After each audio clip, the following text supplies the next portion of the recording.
Today we're going to look at cyclical unemployment. Unemployment correlated with the ups and downs of the business cycle. Using our friend, the Fred database, it's easy to see that unemployment increases during a recession when the economy is shrinking or growing only very slowly. Indeed, low growth and high unemployment, that's part of what define a recession. Lower growth is usually accompanied by high unemployment for two reasons. First, and most obviously, when GDP is falling or growing more slowly than expected, firms often lay off workers, which generates unemployment. The second reason is slightly more subtle. Higher unemployment means that fewer workers are producing goods and services. And when workers are sitting idle, it's likely that capital is also sitting idle. In an economy with idle labor and capital, well, it can't be maximizing growth. Although unemployment is clearly correlated with the business cycle, the exact reasons why are debated by economists. To see some of the issues, notice, for example, that unemployment typically spikes quickly when growth declines, but then it returns to more normal levels only slowly. The unemployment rate spiked in 2008, for example, as the economy declined. By 2010, the economy was actually growing at a slow but steady rate of around 2% per year. But unemployment didn't return to pre-recession levels for another 5 years. Why did it take so long for the unemployment rate to return to more normal levels? Think about a typical market, say the market for apples. Unemployed apples, in this case, would be apples that aren't being bought. Now, in a situation with high apple unemployment, you'd have a higher quantity supplied than the quantity demanded at the current price. So what would you expect to happen in this situation? Well, ordinarily, the price of apples would drop until the quantity supplied of apples equaled the quantity demanded and the market cleared. However, people are more complicated than apples, and labor markets, they don't seem to behave in quite this way. Even when there are lots of unemployed workers, that is a higher quantity supplied of workers than the quantity demanded, wages seem to fall more slowly than you would expect. Economists say that wages are sticky. Sticky wages reduce the incentives to hire more workers, and they slow the adjustment process. Now, sticky wages are puzzling, and economists have a number of theories for why wages might be sticky. Probably the most important reason is that human beings get very upset when their wages fall, especially if the fall in wages is obvious and appears to be caused by a person easily identifiable, like an employer. Imagine that your employer cut your wages. You'd probably be pretty upset.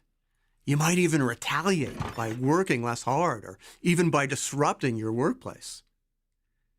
Because of the fear of reducing morale, employers are very reluctant to reduce nominal wages. This graph, for example, shows the distribution of non-zero wage changes. Small increases in wages are common, but small decreases in wages are very rare.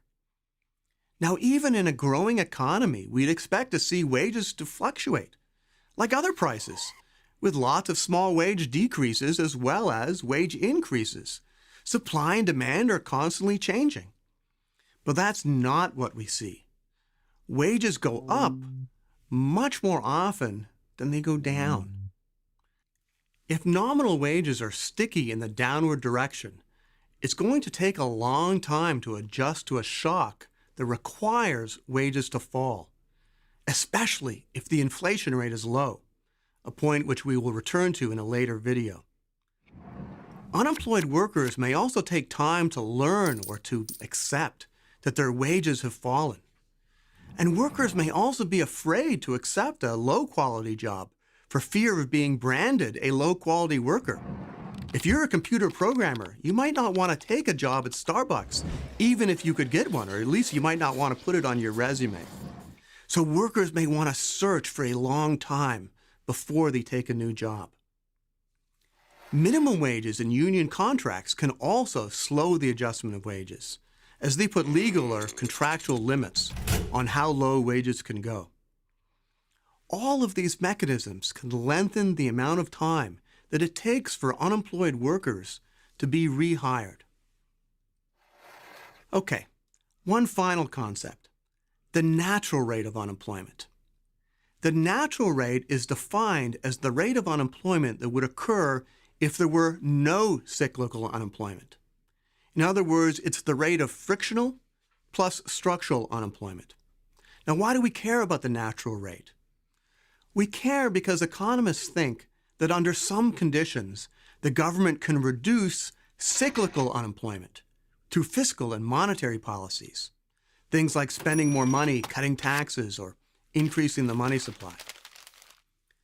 These policies, however, are unlikely to change frictional or structural unemployment.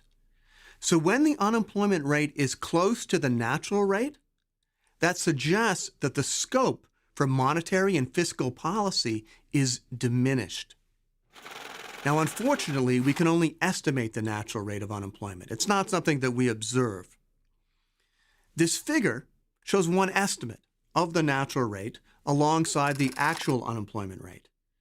Notice that by 2015, the actual unemployment rate was close to the natural rate. So by this estimate, the time for fiscal and monetary policy had passed. Other estimates of the natural rate might suggest more room for policy. Clearly, theories of cyclical unemployment are closely tied to theories of the business cycle. Why does an economy have booms and busts? And to theories about how the government might use fiscal and monetary policy to smooth the business cycle. So we will be revisiting all of these issues in future videos. If you want to test yourself, click Practice Questions. Or, if you're ready to move on, you can click Go to the next video. You can also visit mruniversity.com to see our entire library of videos and resources.